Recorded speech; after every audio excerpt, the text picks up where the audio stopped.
You are standing in a farmer's field in the panhandle of Oklahoma on a Sunday in 1935. You put both a handkerchief and your hand over your mouth and nose, and you try to breathe.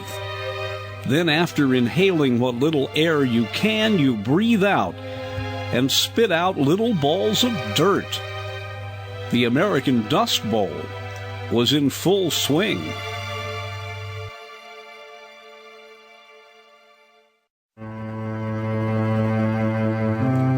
In just a few months, a large swath of America would find itself buried under countless feet of wind-blown dust.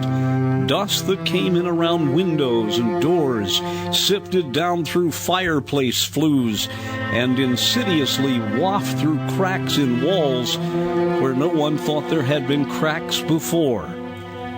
It had arrived as a kind of lung-choking pestilence that had come at a time when those who were suffering the dust the most had already been pushed to the brink of bankruptcy and possible relocation. The Great Depression would soon put more than 1/4 of all Americans out of work. It was the worst possible combination. Monetary problems that were driving Americans to the edge of financial death and dishonor, and endless clouds of black swirling dust that threatened not only to kill their chances of ever digging out, but threatened to actually kill them in the process.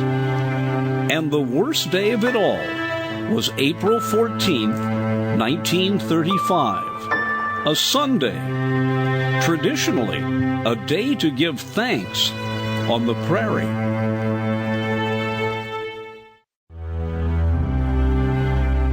For most of the hardy Americans whose ancestors had gone west seeking a better life, the realized dreams of those who went before had suddenly become a gloomy nightmare of dust and darkness and death.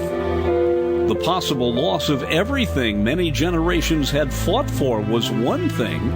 The total loss of dignity was another. And a third fear was the loss of tomorrow. Buried in the constant dust were more than 4 million people. Before it was over, more than half of them would leave their dust-buried farms and move anywhere for a better life. The majority headed toward California. Little did the farmers of the prairie realize that seasons of successive plowing were slicing deeper and deeper into the soil. That meant that the roots of the prairie grass that had held the soil in place were being cut away, harvest by harvest by harvest. Soon there was only soil and nothing to anchor it down. Then a freak series of droughts and winds would grab that precious soil and heave it upward into giant waves of oncoming darkness. Soon life would change forever for millions who had seen better times. Legend has it that a reporter for the Associated Press, Robert Geiger, was the first to use the term Dust Bowl. The phrase began to mean both an ongoing event and the area ravaged by the mighty power of winds after years of overproduction and poor farming practices. The area that was the Dust Bowl was more than 100 million acres. The section of the Great Plains that was home to the convulsive storms and instant poverty stretched from along the Montana-North Dakota border to Del Rio, Texas. At its widest, the area that was blowing away reached from Denver on the west to Omaha on the east. In just 1 year alone, 1935, around 850 million tons of topsoil blew away, never to return. Seldom mentioned was an odd effect that the swirling dust had on the atmosphere itself. The friction of the particulate matter in the air acted as a massive generator of static electricity. The charges were everywhere. People became afraid to shake hands, fearing they would be shocked.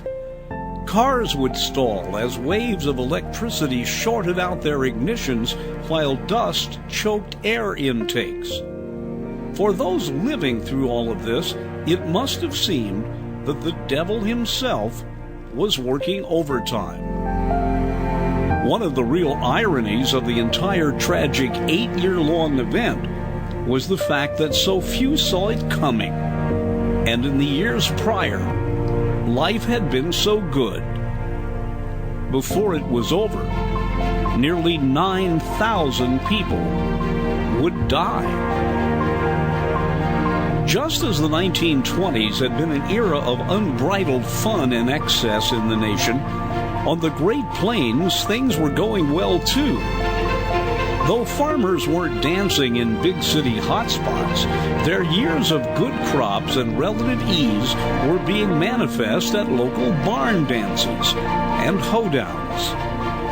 In 1922, even the most isolated farmers in the area were able to tune in to the rest of the world because of a small number of pioneering AM radio stations.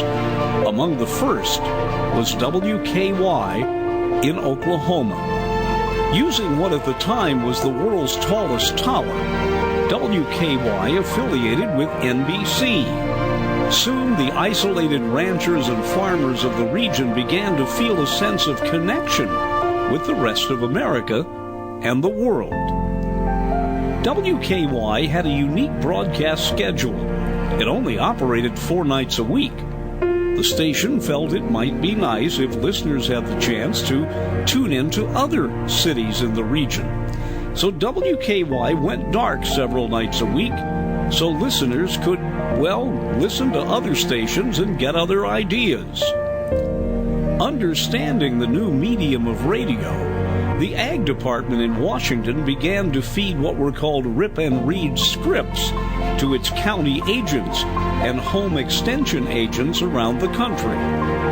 But listeners in the area that would soon be blowing away were not hearing the warnings. Times were too good. For example, during the decade before, the production of wheat jumped from 47 million acres per year to 74 million.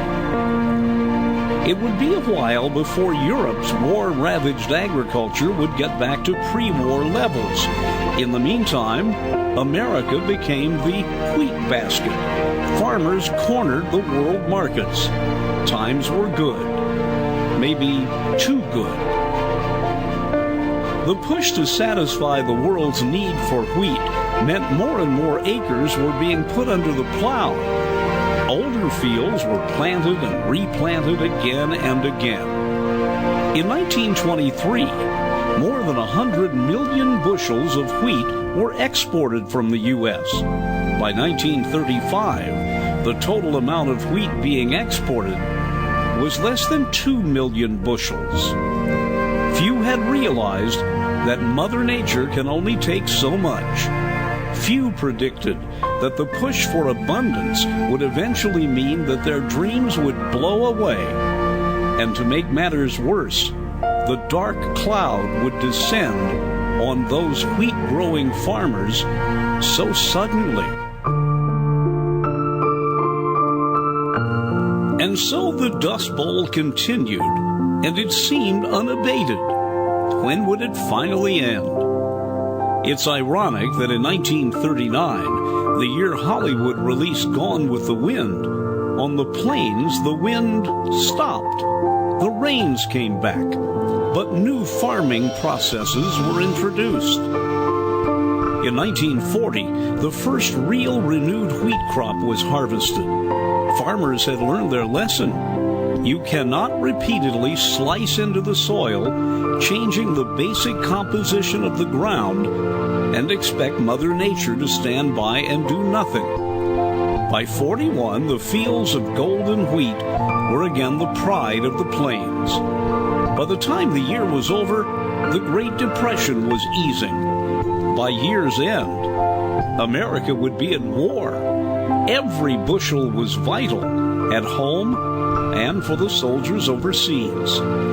In a single decade, millions in America's heartland had ridden a roller coaster, thrust into upward euphoria by a growing cycle that most thought would go on forever, then plunged into the darkness of despair, seeing life as they knew it suddenly wrenched from their hands in the form of massive black clouds that swept across the land, killing their crops, their children, and their hopes. Now things were getting back to normal. Life may have begun looking as it did in the late 20s, but what farmers and ranchers were hearing on the radio was causing their stomachs to turn for a different reason. What they were hearing were stories of another scourge, this one across the oceans. Now it was more than just a crop of wheat at stake. Now they had gotten their futures back, but they were in future danger of losing them again.